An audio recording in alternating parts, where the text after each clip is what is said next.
Assalamualaikum warahmatullahi wabarakatuh. Alhamdulillahirabbil alamin. Senantiasa kita bersyukur kepada Allah Subhanahu wa taala yang telah memudahkan kita untuk dapat beribadah kepadanya. Kemudian salawat dan salam semoga senantiasa tercurahkan kepada teladan terbaik kita Nabi Muhammad sallallahu alaihi wasallam. Jamaah rahimakumullah, marilah kita berusaha meningkatkan takwa kita kepada Allah. Takwa yang sebenar-benarnya. Dengan bekal takwa itulah insya Allah kita akan mendapatkan kebahagiaan di dunia yang sementara waktu ini dan kebahagiaan di akhirat yang kekal abadi. Jamaah rahimakumullah, malam hari ini kita akan mengkaji tentang beriman kepada takdir Allah. Inilah rukun iman yang kata sebagian besar ulama yang paling berat setelah beriman kepada Allah. Di antara 6 rukun iman itu yang pertama yang paling berat. Maka hanya sekitar 2 miliar di antara 8 miliar penduduk dunia ini yang beriman kepada rukun iman yang pertama. Enggak banyak, 2 miliar per 8 miliar, seperempat. Yang lainnya enggak beriman kepada Allah. Kemudian yang kedua, yang berat, yang keenam, beriman kepada takdir Allah. Nah jamaah rahimakumullah, ketika bicara rukun iman, itulah akidah kita. Antu'mina billahi wa malaikatihi wa kutubihi wa rusulihi wal yawmil akhir wa tu'mina bil qadri khairihi wa syarrihi. Engkau beriman kepada takdir Allah, baik takdir itu menyenangkan jiwamu ataupun yang tidak menyenangkan jiwamu. Kita bahas beriman kepada takdir Allah. Ada 4 rukun yang harus kita penuhi ketika kita bicara beriman kepada takdir Allah. Yang harus kita yakini betul 4 hal yang harus tertanam dalam jiwa kita. Yang pertama, yakin bahwa Allah mengetahui segala sesuatu yang zahir, yang batin, yang tampak dan yang tersembunyi, yang diucapkan dan apa yang ada dalam hati kita. Itu yang pertama, meyakini Allah mengetahui segala sesuatu. Innallaha ala kulli syai'in qadir, dalam kekuasaan Allah. Yang kedua, meyakini bahwa apapun yang akan terjadi di muka bumi ini telah tercatat di Lauhil Mahfuz. Yang ketiga, dalam hal kita nanti akan bicara rukun iman, yang harus kita pahami adalah segala sesuatu tidak akan terjadi kecuali atas izin Allah. Yang keempat, yang kita yakini, yang kita pahami duluan, mengimani bahwa segala sesuatu yang ada di langit dan di bumi semuanya ciptaan Allah, baik zatnya, sifatnya maupun gerakan-gerakannya.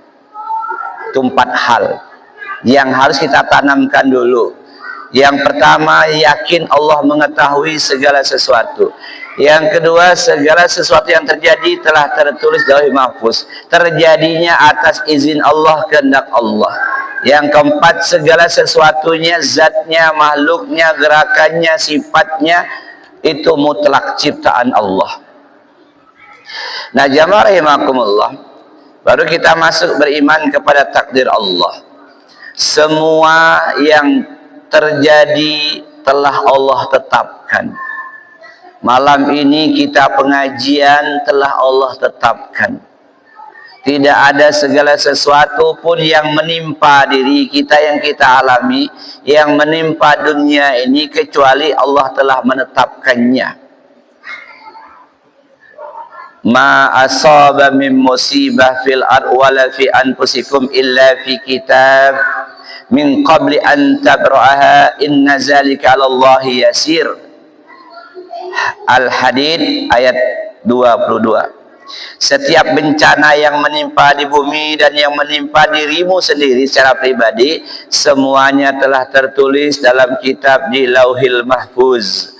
Lauh artinya papan, Mahfuz, hafiz artinya terjaga. Dulu, zaman dulu orang belajar nulis di papan. Zaman dulu pakai kapur. Lauhil mahfuz artinya kalau secara asal katanya papan yang ada tulisannya terjaga. Secara asal kata Lauhil mahfuz catatan yang telah tertulis yang diperintahkan oleh Allah kepada kolam, karena yang pertama Allah ciptakan kolam, pena. Ya kolam uktub, tulislah ma'aktaba, apa yang aku tulis ya Rasulullah, ya Allah tulislah semua kejadian dari awal sampai akhir. Terjaga artinya kitab yang di Lauhil Mahfuz ini tidak ada seorang pun yang mengetahui isinya kecuali hanya Allah. Malaikat juga nggak tahu apa yang telah tertulis di Lauhil Mahfuz. Nah, seluruh bencana yang terjadi di bumi yang menimpa kita semuanya sudah tertulis di Lauhil Mahfuz sebelum kami, kata Allah, mewujudkannya. Kenapa Allah menggunakan kata kami? Itu dalam rangka penghormatan, kata ikram, pemuliaan. Pak Gubernur bilang kami yang berdiri di sini, padahal Pak Gubernur sendirian. Itu dalam istilah bahasa ikram, memuliakan, mengagungkan, penghormatan. Nah, telah tertulis kata Allah di Lauhil Mahfuz dalam kitab yang terjaga sebelum Allah mewujudkannya.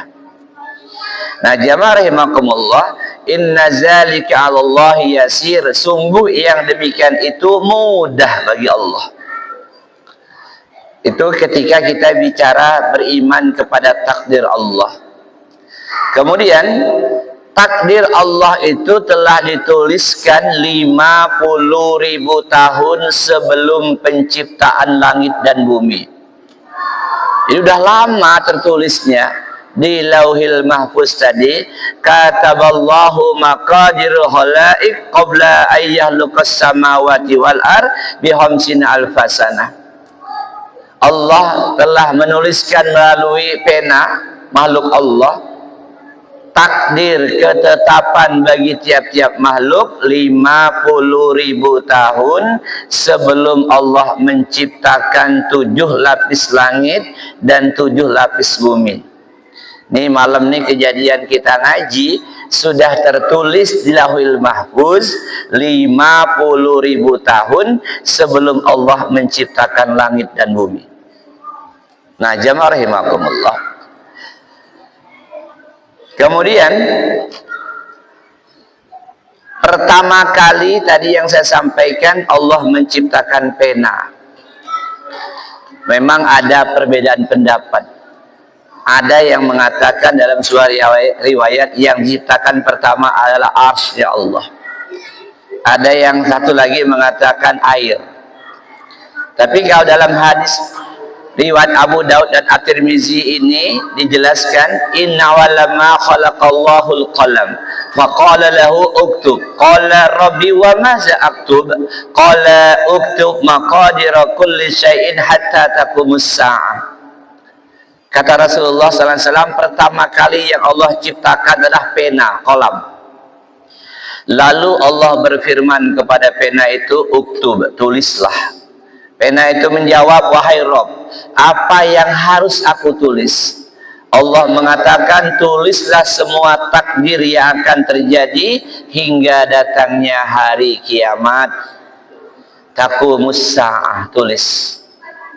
Nah, jamaah rahimakumullah, ketika kita paham bahwa segala sesuatu yang menimpa kita atau menimpa dunia ini sudah tertulis di Lauhil Mahfuz, maka jika kita mengalami kemalangan, ketidaknyamanan, mengalami musibah, bencana, jangan sekali-kali kita mengatakan seandainya.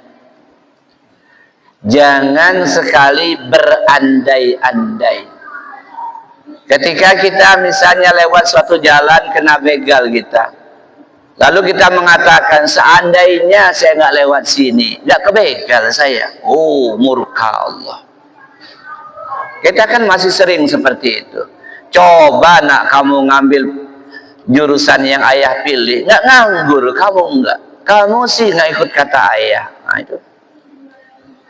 Bener kan kata saya, coba kita bawa ayah kita ini ke rumah sakit urip. Sehat dia, nggak mati dia. Nah ini. Dua orang kakak beradik bisa berantem nggak teguran gara-gara berbeda pendapat, ayahnya sakit. Kata abangnya, kita bawa ke urip. Kata adiknya, nggak usah lah, ayahnya udah parah, udah payah, nggak usah lagi. Akhirnya nggak dibawa, meninggal ayahnya. Abangnya ngamuk-ngamuk. Kan udah saya bilang, coba bawa ke urip. Nah ini, beriman kepada takdir Allah ini berat jemaah. Khususnya beriman kepada takdir yang tidak menyenangkan. Padahal kalau kita sudah paham tentang 4 hal utama tadi dalam memahami rukun iman ini, insya Allah kita akan legowo. Kita tidak akan menghujat dan tidak akan mengucapkan kalimat seandainya begini, seandainya begitu. Kalau nggak begini, kalau nggak begitu. Kata Rasulullah SAW, wa in asabak syai'un fala taqul law anni fa'altu kana kaza wa kaza walakin qul qadarullah wa ma sa'a fa'al fa inna law taftahu amal syaitan. Apabila kamu tertimpa kemalangan, apapun bentuk kemalangannya, jatuh, kepleset, sakit, handphone masuk ke bak mandi, tergelincir, senggol orang, masuk siring, ditumbur orang, apapun kemalangan yang menimpa kita, fala taqullau, janganlah kamu mengatakan seandainya saya tadi begini maka tidak begitu, seandainya begitu maka tidak begini. Jangan, tapi ucapkanlah, kata Rasulullah, qadarullah wa ma sa'a fa'al. 1, 2, 3. Qadarullah. Belum ngopi memang agak payah saya tangkapnya. Belum ngopi itu remang-remang. Apa Ustaz ngomong? Qadarullah. Qadarullah. Qadarullah. Qadarullah. Wa masa'a. Wa masa'a. Fa'al. Fa'al. Qadarullah. Qadarullah. Wa masa'a fa'al. Agak payah memang orang tua, nyelipet-nyelipet bibirnya ya sama lidahnya. Qadarullah wa masa'a fa'al. Qadarullah wa masa'a fa'al. Nah itu ucapannya terpeleset. Qadarullah wa masa'a fa'al. Apa artinya? Ini sudah takdir Allah, dan apa yang dikehendaki Allah itulah yang terjadi.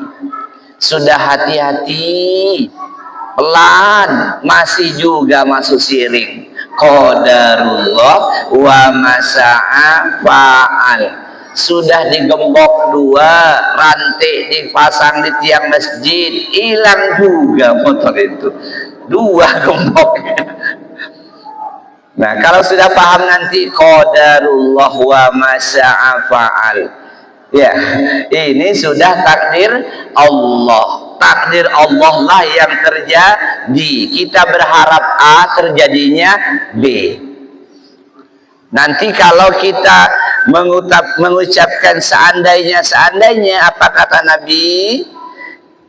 Kalau engkau mengatakan seandainya lau, maka akan membuka pintu godaan, gangguan dari setan. Itulah yang seringkali menimbulkan permusuhan. Coba tadi kita nggak lewat sini, nggak gini kejadian, nggak usah ngomong gitu. Saya yang ngajak sini, kamu apa maksud kamu? Nah, berantem ujungnya. Coba kita nggak ke pantai ini, nggak gini kejadiannya. Nah, bener kan kata saya, coba nggak lewat sini, udah ribut itulah. Maka jamaah rahimakumullah, hilangkan ucapan seandainya begini, seandainya begitu. apapun kemalangan yang menimpa kita, qadarullah wa masa'a fa'al. Boleh kita ucapkan qadarullah. Ada dua hal. Kalau qadarullah nggak ada tasdid, qadarullah. Ya.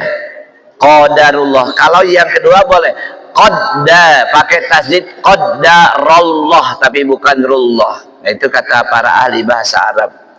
Boleh qadarullah atau qaddarallah wa masa'a fa'al. Ini sudah takdir Allah. Allah berbuat sesuai kehendak Allah, bukan kehendak saya. Nah, jamaah rahimakumullah. Kemudian jika seseorang tidak mampu, tidak mau menerima kemalangan yang sampai kepadanya, lalu dia mengucapkan kalimat-kalimat jahiliyah, tidak terima dengan hal yang menimpanya. Udah jelas lewat di situ ditimpa dahan pohon, penyet palanya. Dia caci maki dengan kata-kata makian macam-macam, maka berarti dia tidak menerima takdir Allah. Orang yang tidak menerima takdir Allah, seandainya dia berinfak emas sebesar gunung Uhud, Allah tidak terima infaknya itu. Berat berarti jamaah. Menolak apapun yang sampai kepada kita, enggak terima kita. Misal orang yang kita cintai meninggal dunia, lalu kita katakan, ya Allah, kenapa anak saya ya Allah? Berarti dia menolak ketetapan Allah. Ini termasuk akbarul kabair, kelompok dosa-dosa besar. Kata Nabi, walau anfaqta misla ahudin zahaba fi sabilillah ma qabilahu Allah minka hatta tu'mina bil qadar. Andaikan engkau berinfak emas sebesar gunung Uhud. Gunung Uhud itu panjangnya kurang lebih 7 km, tingginya 1 km lebih. Gunung yang berdiri sendiri di kota Madinah. Berdiri sendiri, dia terpisah dari gunung lain. Gunung wahid, gunung yang sendiri. Nanti satu-satunya gunung yang ada di dunia dan ada di surga, gunung Uhud. Jadi kalau kawan-kawan nggak sempat rekreasi ke gunung Uhud, ziarah, nggak usah sedih. Masuk surga nanti ngelihat gunung Uhud. Oh, ini dia. Ya, satu-satunya gunung kata Rasulullah yang nanti ada di surga, gunung Uhud. Tingginya kurang lebih 1 km, panjangnya 7 km. Kalau kita tidak beriman kepada takdir Allah, walaupun kita infak di jalan Allah, emas yang kita punya sebesar gunung Uhud, niscaya Allah tidak akan menerima infak kita itu. Enggak diterima oleh Allah. Nah, jamaah rahimakumullah. Bahkan dalam Quran surah Al-Maidah Allah berfirman, wa may yakfur bil iman faqad habita amaluhu wa huwa fil akhirati minal khasirin. Barang siapa kafir setelah beriman, maka sungguh sia-sia amal mereka dan di akhirat dia termasuk orang-orang yang rugi. Di antara tafsir ayat ini kata Imam Ibnu Katsir dan yang lainnya, apa sih makna barang siapa kafir setelah beriman? Ini bukan hanya dia murtad, bukan hanya itu maknanya, tapi di antara tafsirnya adalah dia tidak beriman kepada takdir Allah. Dia beriman kepada Allah, dia beriman kepada malaikat, kitab, nabi, hari kiamat. Tapi poin ke-6, antuk minabil qadri khairihi wa syarrihi, enggak dia imani, maka sia-sia seluruh amal solihnya. Nah, jamaah rahimakumullah, ternyata ancamannya sangat mengerikan. Jadi di ayat ini, barang siapa kafir setelah beriman, bukan hanya maknanya dia keluar dari Islam, tapi di antara maknanya adalah dia mengingkari rukun iman yang ke-6. Dia nggak terima, protes dia. Dan masih sering kita dengar itu. Bahkan dulu ada lagunya, ya Mas. Takdir memang kejam. Wah, takdir kok kejam? Siapa dulu yang nyanyi itu, Mas? Artis idola Mas Supri. Takdir memang kejam katanya. Nauzubillah. Nah, jamaah rahimakumullah, dan ancamannya, faman lam yu'min bil qadar khairihi wa syarrihi ahraqahu Allahu bin nar. Barang siapa yang tidak beriman dengan takdir baik dan takdir buruk, maka Allah akan membakarnya dalam api neraka. Kita ini kalau takdir baik, saya yakin beriman semua. Pulang dari sini, kawan udah lama nggak bayar utang, alhamdulillah ya Allah. Ya, semua ketawa gembira. Tapi pulang dari sini sendal hilang, mulai keluar segala macam. Caci maki, nggak terima dengan hilangnya. Ibu-ibu tuh kalau pecah guci antingnya 3 minggu mikirinnya. Ya, ya Allah, kenapa kesenggol? Kenapa lewat sini? Kenapa nggak senggol? Kenapa gini? Ya, bahkan orang yang tidak bisa beriman dengan takdir ini, hidupnya nggak mungkin bahagia, selalu resah, gundah gulana. Lewat di tempat sendalnya hilang, di sini dulu hilangnya, di sini hilang.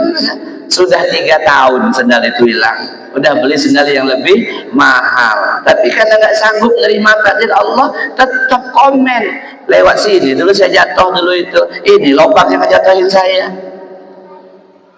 Ya, gelis, dia pasti nggak bahagia, teringat, terus nggak bisa dia ridho dengan apa yang telah Allah tetapkan untuknya.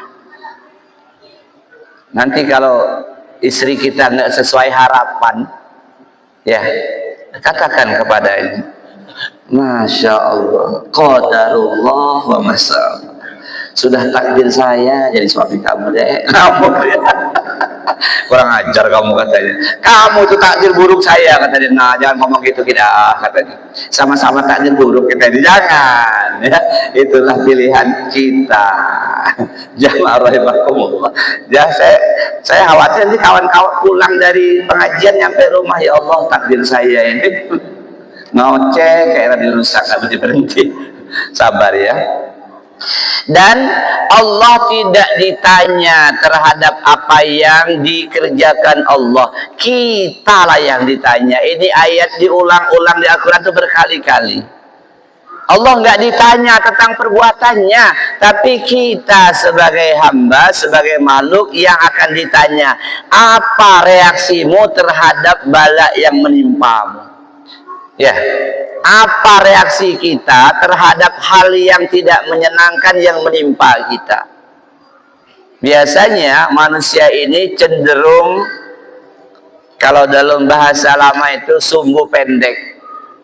Ya, menyikapi sesuatu itu gampang meledak, mudah marah, reaksinya itu terlalu cepat. Bahasa kerennya reaksioner. Ya, hanya diomongin kawannya cerita, kamu dibilangin sama Mas Supri pelit, oh langsung ngegas. Gimana aja ngomongin, saya maco dia. Itu reaksi manusia. Biasanya kalau hal nggak menyenangkan, bahkan yang menyenangkan, reaksinya itu terlalu cepat, tergesa-gesa, panik, baperan, sumbu pendek, kata orang dulu. Ya, padahal kata Rasulullah, at-ta'ani minallah wal ajalatu minas syaitan. Tenang menyikapi apapun yang sampai kepada kita, itu datangnya dari Allah. Dan panik, terburu-buru, tergesa-gesa, itu datangnya dari setan. Maka banyaklah orang yang tertipu karena dia panik. Ya, zaman masih SMP, selamat Anda mendapatkan hadiah Toyota Avanza. Ya, wow, senang, alhamdulillah. Tolong kirimkan DP-nya untuk ngurus pajak 20 juta. Langsung transfer. Sabar, mobil akan kami antar, baru sampai Bakauni. Taruh udah dipasang, ayam udah dipotong, tetangga udah kumpul, sampai maghrib nggak datang Avanza. Ketipu karena panik, terlalu cepat tergesa-gesa menanggapi sesuatu. Maka kita ini jemaah, makin bertambah umur kita, apapun yang sampai kepada kita, baik hal yang menyenangkan atau nggak menyenangkan, kita tanggapi, kita respon dengan tenang. Pak, anak bapak kecelakaan, astagfirullah, innalillahi. Di mana? Di sentral. Oh ya, udah kami ke sana berangkat. Tenang. Tapi kalau tergesa-gesa, panik, wal ajalatu minasyaiton tadi, Pak, anak bapak kecelakaan, dia masih tahu, nabrak malah gorong-gorong dekat Payan Mas, ya. Itulah. Nah, jamaah rahimakumullah, la yus'alu amma yaf'alu wa hum yus'alun, kata Allah. Dan Allah tidak ditanya tentang apa yang diperbuatnya, tetapi merekalah manusia yang akan ditanya bagaimana sikapnya ketika sesuatu menimpa dirinya. La yus'alu amma yaf'alu wa hum yus'alun. Nah, jamaah rahimakumullah, lanjut. Ketika kita bicara beriman kepada takdir Allah, antu'mina bil qadri khairihi wa syarrihi, engkau beriman kepada Allah baik hal yang menyenangkan atau tidak menyenangkan. Yang berikutnya, setiap takdir Allah pasti ada hikmahnya. Apapun yang menimpa kita pasti ada hikmahnya. Hanya saja hikmah ini terkadang Allah buka, Allah kasih tahu kepada kita di dunia, terkadang di akhirat, terkadang di alam kubur. Tidak semua hal yang menimpa kita hikmahnya kita ketahui. Boleh jadi kita ketahui nanti di alam barzah, atau di negeri akhirat, atau hikmahnya setelah 20 tahun baru kita tahu. Ya Allah, alhamdulillah saya nggak jadi sama Markona. Wanita idola. Alhamdulillah. Kenapa? Setelah 20 tahun baru ketahuan Markona selingkuh ternyata. Coba saya kawin Markona, diselingkuhin saya sama dia. Kadang sudah 20 tahun.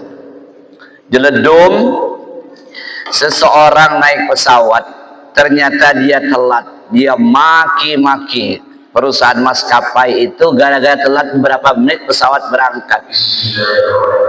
Cepat mendapat berat.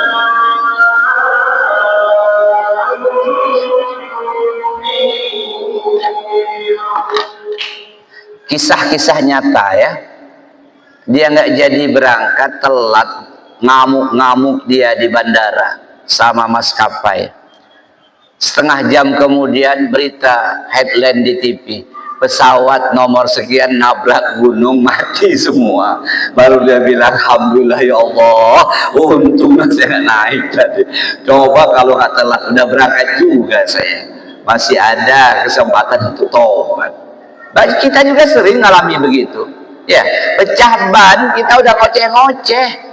Pecah ban di jalan, apa pula pecah sini? Oh, saya ini kan buru-buru. Nggak taunya razia di Payan Mas. Coba kalau nggak pecah ban tadi, berangkat 100.000. Nah itulah, ada yang langsung hikmahnya Allah tampilkan, ada yang enggak.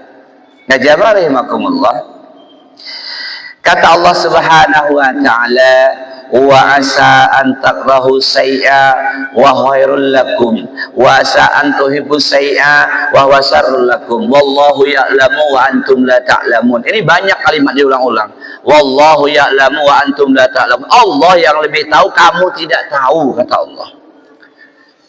Boleh jadi kamu membenci sesuatu padahal dia amat baik bagimu. Ini memang bicara tentang jihad perang, tapi ini berlaku umum, kata ulama Quran. Boleh jadi kamu benci sesuatu, gak suka kamu, padahal itu baik bagimu. Ya. Atau sebaliknya, boleh jadi kamu menyukai sesuatu, padahal itu enggak baik buatmu. Wallahu ya'lamu, Allah yang lebih tahu, wa antum la ta'lamun, antum enggak tahu, kata Allah. Allah yang lebih tahu. Seluruh yang menimpa kita ada rahasianya, ada hikmahnya. Yang tadi saya katakan terkadang hikmahnya lama baru kita dapatkan. Lama terkadang cepat, terkadang kata ulama di akhirat baru Allah buka hikmahnya. Sudah berdoa berpuluh tahun, minta kaya, enggak kaya-kaya, melarat itulah. Ya Allah, apa ceritanya ya Allah? Katanya ud'uni astajib lakum. Aku ini kan sudah minta terus, kok nggak kaya-kaya? Ternyata apa yang terjadi di akhirat, ditampakkan hasil doanya, pahala yang luar biasa. Tanya, ya Allah, ini untukku semua? Iya. Loh, aku kan nggak pernah beramal seperti ini. Alangkah besar yang kau berikan untukku ya Allah. Itu doa-doamu di dunia, aku kabulkan untuk kebaikan akhiratmu. Rahasia Allah. Hari ini kadang kita berdoa setahun dan nyerah. Padahal ada rahasia di balik itu. Allah ingin kita betul-betul menjadi hambanya yang butuh kepada Allah, sehingga dikumpulkan seluruh doa itu untuk kebaikan akhirat kita. Nanti kata Rasulullah kita terkaget-kaget. Ini kok saya nggak melakukan, kok banyak amat ya? Itu diantara pahala yang diberikan kepada mereka yang minta kepada Allah di dunia, tapi nggak dikasih Allah di dunia. Karena Allah tahu mana yang terbaik buat kita. Kalau dikasih dunia macam kamu ini, pasti songong nanti. Ya. Kalau dikasih mobil, nggak ke masjid lagi, malah dugem di teluk sana. Maka dikasih sepeda butut itulah, biar kamu taat kepada Allah. Nah, itu contoh jamaah rahimakumullah ya. Kenapa nggak dapat sudah 3 kali ikut pemilu, caleg, duit udah habis banyak. Ya Allah, 3 kali pemilu saya ini habis, tanah dijual, kok nggak menang juga. Allah tahu model kamu ini kalau jadi anggota dewan, nggak kenal lagi sama kawan ya. Lewat samping rumah biasanya saya hello, sekarang tutup kaca gelap. Nah jamaah rahimakumullah, takdir Allah pasti ada hikmahnya. Kemudian jamaah rahimakumullah, pahami bahwa semua yang menimpa kita pasti baiknya untuk kita. Allah tidak mungkin menzolimi hambanya. Ngapain Allah jahat sama hambanya? Nggak ada gunanya buat Allah. Allah tidak mungkin berbuat zolim kepada hambanya. Tapi Ustaz, saya diberi penyakit oleh Allah, apakah itu berarti Allah juga nggak zolim? Enggak, Allah ingin menguji antum. Sabar nggak dengan sakit itu? Tapi Ustaz, saya udah sabar. Allah ingin antum kembali kepada Allah dalam keadaan bersih tanpa ada dosa sedikit pun. Tapi Ustaz, saya kan saro hidup ini. Enggak apa-apa, Allah ingin antum nanti di akhirat mendapatkan tingkatan surga yang paling puncak. Oh gitu ya. Jadi penutup dari kajian kita, yakin kita seluruh takdir Allah yang menimpa kita pasti baiknya, tidak ada buruknya. Hanya saja sifat kita terkadang yang tidak mampu menerima itu, masih sulit menerimanya, kadang setahun baru bisa nerima. Ya, ada yang nggak bisa nerima sampai tua. Ini kisah nyata ya, tetangga saya. Anaknya meninggal waktu kecil, masih bayi lah, kurang lebih balita lah. Saking nggak bisa nerimanya, tiap hari lahir anaknya dirayakan, datang ke kuburnya, tiap melihat anak kecil. Nah anak saya kalau hidup kayak ini, dia udah SD, dia hidup SD, itu aja. Kan nggak bahagia hidup. Tiap tahun, tiap lihat anak gede, anak saya Ustadz kalau hidup kayak gitulah gedenya kira-kira. Oh pasti lucu banget. Masih dia nggak bisa terima sudah meninggal anaknya. Ini contoh yang seperti itu banyak. Ya, banyak yang cita-citanya jadi tentara ya, tahu-tahu nggak tercapai cita-citanya, lama-lama beli baju tentara di pasar ya, jalan baris jatuh dua, kenapa? Itu Pak, cita-citanya, ambisinya jadi tentara, akhirnya oleng, dia nggak bisa menerima kenyataan. Maka jamaah rahimakumullah, yakinlah seluruh yang sampai kepada kita setelah kita ikhtiar pasti ada kebaikannya. Allah tidak mungkin menzolimi hambanya, nggak mungkin. Demikian kajian kita akan berdoa kepada Allah untuk saudara kita yang minta didoakan oleh kita semua. 3 orang yang telah 4 ya. 1 lagi tugas ke Kalimantan, berharap mendapatkan keselamatan dalam tugas negara. Ada berdoa, angkat tangan sejajar bahu, hadapkan telapak tangan ke wajah masing-masing. A'udzubillahi minasyaitonirrajim. Bismillahirrahmanirrahim. Allahumma salli wa sallim ala sayyidina Muhammad wa ala alihi wa sahbihi ajma'in. Alhamdulillahi rabbil alamin, hamdan syakirin, hamdan na'imin, hamdan yu'afi ni'amahu wa yukafi'u mazidah. Ya Rabbana lakal hamdu kama yanbaghi li jalali wajhikal karim wa azimi sultani. Allahumma ighfir lana dhunubana wa liwalidina warhamhum kama rabbayana shighara. Wa li jamil muslimina wal muslimat wal mu'minina wal mu'minat al ahya'i minhum wal amwat. Innaka sami'un qaribun mujibud da'wat wa ya qadiyal hajat birahmatika ya arhamar rahimin. Allahumma ighfir lahum warhamhum wa'afi wa'fu anhum wa akrim nuzulahum wa simat khalahum, khususan ila ruha Firyal binti Asnawi ya Allah, wa ila ruhi Sabari Mukram bin Mursalin ya Allah, wa ila ruhi Sufarman bin Admabalal ya Allah, wa ila ruhi Kuswanta bin Sufarman ya Allah, waghsilhum bil ma'i wasalji wal barad wa nakihi minal khotoya kama yunaqqas sabul abyadu minad danas. Allahumma abdilhum daran khairan min darihi wa ahlan khairan min ahlihi wa zawjan khairan min zawjihi wa adkhilhul jannah ya Allah, wa min azabil qabri wa min fitnati wa min azabin nar. Allahumma la tahrina ajrahum wa la taftinna ba'dahum waghfir lana wa lahum wa ikhwana alladzina sabaquna bil iman wa la taj'al fi qulubina ghillan lil ladzina amanu rabbana innaka ra'ufur rahim. Allahumma la sahla illa ma ja'altahu sahla wa anta taj'al idza syi'ta sahla ya Allah. Ala hajatina Muhammad Ridho Akbar bin Supriyono ya Allah ya mujibas sa'ilin. Allahumma yasir wa la tu'asir ya Allah ya zal jalali wal ikram. Allahumma balighna Ramadan. Rabbana zalamna anfusana wa illam taghfir lana wa tarhamna lanakunanna minal khasirin. Rabbana atina fid dunya hasanah wa fil akhirati hasanah wa qina azaban nar. Walhamdulillahi rabbil alamin.